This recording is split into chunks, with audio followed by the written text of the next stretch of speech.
Today is Tuesday, September 24th. This is Noreen Johnson, and here are the good news headlines of the day. Former President Donald Trump said on Monday afternoon that his first call, if reelected to the Oval Office, will be made to Chinese President Xi Jinping to enforce a trade deal from the end of his tenure as 45th president. Trump said this on Monday during a campaign event in Smithton, Pennsylvania. "My first call, I'm going to call up President Xi. I'm going to say, you have to honor the deal you made. We made a deal. You'd buy $50 billion worth of American farm product. And I guarantee you, he will buy it. 100%, he will buy it."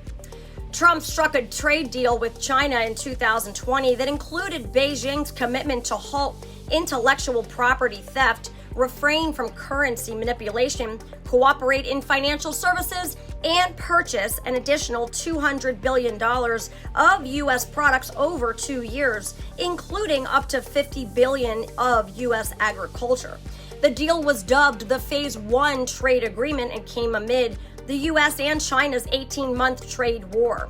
Trump added that in addition to calling on China to honor its 2020 trade deal, he would tell Xi to enforce a death penalty on fentanyl dealers sending the fatal drug to the U.S. via the Mexico border.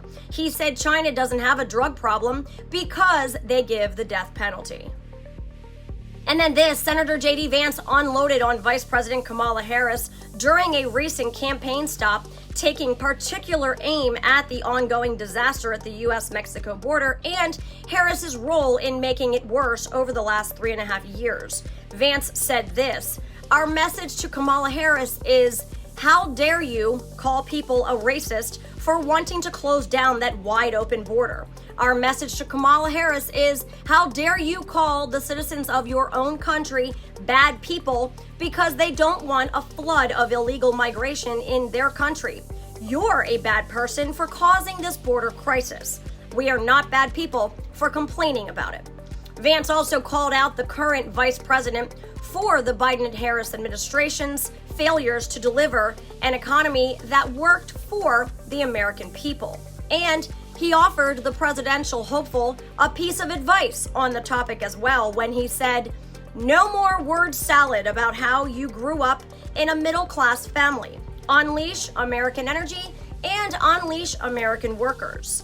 That is how you open up this country, and that's how you lower prices for American citizens."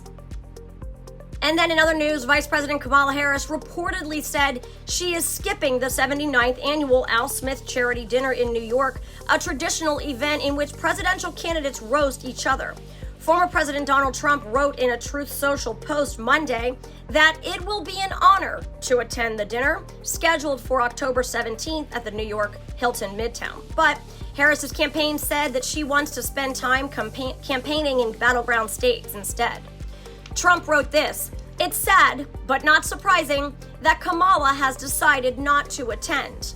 I don't know what she has against our Catholic friends, but it must be a lot because she certainly hasn't been very nice to them. In fact, Catholics are literally being persecuted by this administration.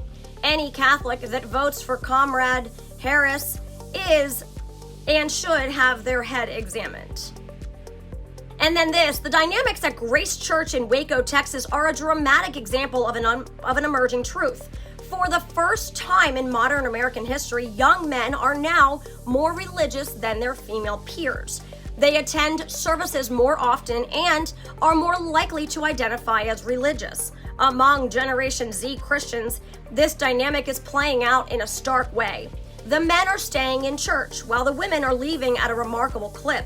Church membership has been dropping in the United States for years, but within Gen Z, almost 40% of women now describe themselves as religiously unaffiliated, compared with 34% of men, according to a survey last year of more than 5,000 Americans by the Survey Center on American Life at the American Enterprise Institute.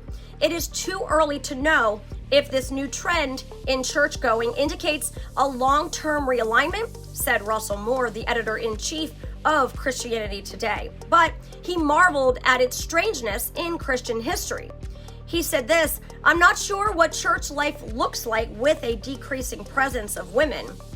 He then pointed out that they historically have been crucial forces in missionary work and volunteering. He went on to say we need both spiritual mothers and spiritual fathers. And then today, September 24th, marks the feast day of Blessed Anton Martin Slomšek, the first Slovenian to be beatified. Slomšek is known as a great educator, a simple and humble man, possessed with a childlike purity, and was loved by his priests and his flock. Anton was beatified in 1999 by Pope John Paul II. Blessed Anton, pray for us. And those are your daily good news headlines. This is Catholics for Catholics. May God bless you, and may God bless the USA.